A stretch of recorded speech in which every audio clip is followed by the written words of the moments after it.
I'm here to tell you. Don't lose hope. On a personal note, I can tell you that I am as hopeful as ever.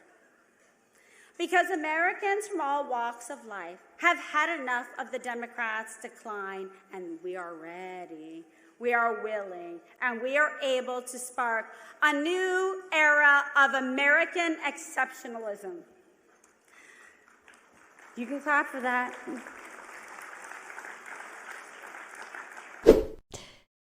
We have to talk about it, right? I mean, if you Google Kimberly Guilfoyle right now, the top articles that come up all have the same headline of Kimberly Guilfoyle bombs at Florida Republican convention.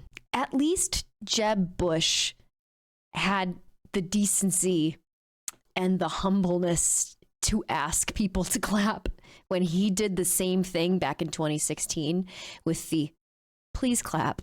Meanwhile, we got Kimmy G out here in 2024 with the audacity to say, you should be clapping. Additionally, calling in a new era of American exceptionalism feels like something Hitler would say if he was alive and American today, looking for power. Like, I can't be the only person who thinks that spark a new era of American exceptionalism sounds horrifying. But that's the kind of rhetoric that Republicans usually love to hear and clap for. And I think the fact that she bombed so hard in front of a room full of Republicans, and even after encouraging them, or I guess demanding that they clap, just like a few pity claps added in, but mostly people just did not like that.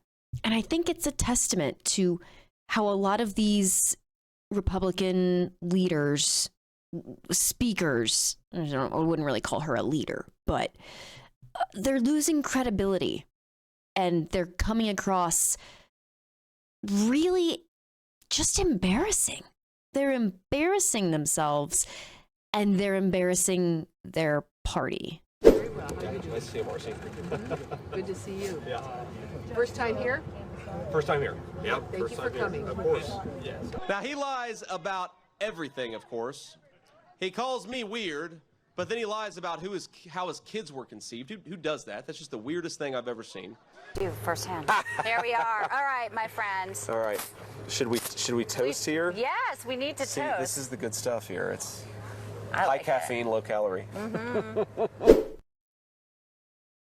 What? It's not my fault he's an easy target. I don't know how, but somehow the Republican Party seems to find the most embarrassing human beings alive and just gives them power. And listen, this video isn't just to be, oh, Republicans are cringy and embarrassing, because clearly they are. But they say the quiet part out loud and try to spin it off as a joke. For example, once again, JD Vance. Thank you. You can all go to jdvance.com and make yourselves as poor as possible to support my campaign. But, you know, one of the things that can...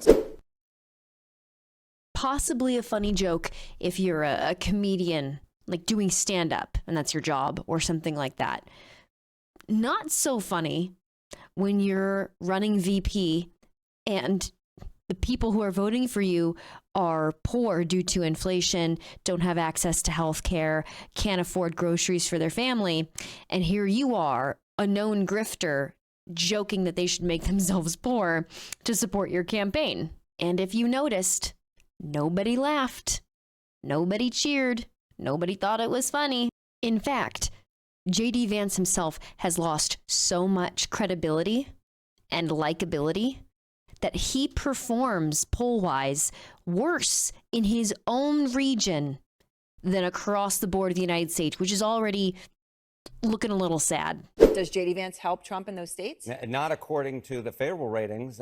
His favorable rating is below 30%. His unfavorable rating is up above 40%. That creates a net favorability rating of minus 16 points. He does worse in his home region at minus 16 points than he does in the average of all polls, which is a minus 5-point net favorability rating. So the people who know him best, the region that knows him best, they like him even less then America likes him. And of course, as you pointed out, again, in that kind intro, is he is historically unpopular for a VP nominee coming out of his first convention as the VP.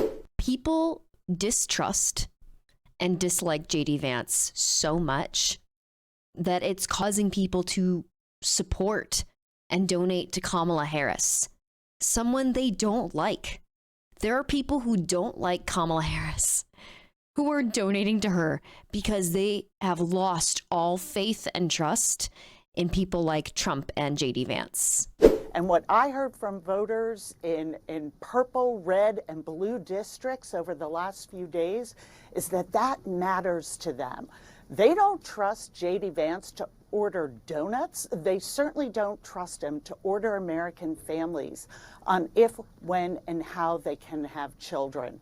So we're seeing a surge of volunteers, a surge of first-time donors, and we know that Kamala Harris is the underdog going into this, but momentum remains on her side. And it's all Republican leadership's fault. The Democrats aren't even doing anything. Not that they would, because let's be honest, they don't do much.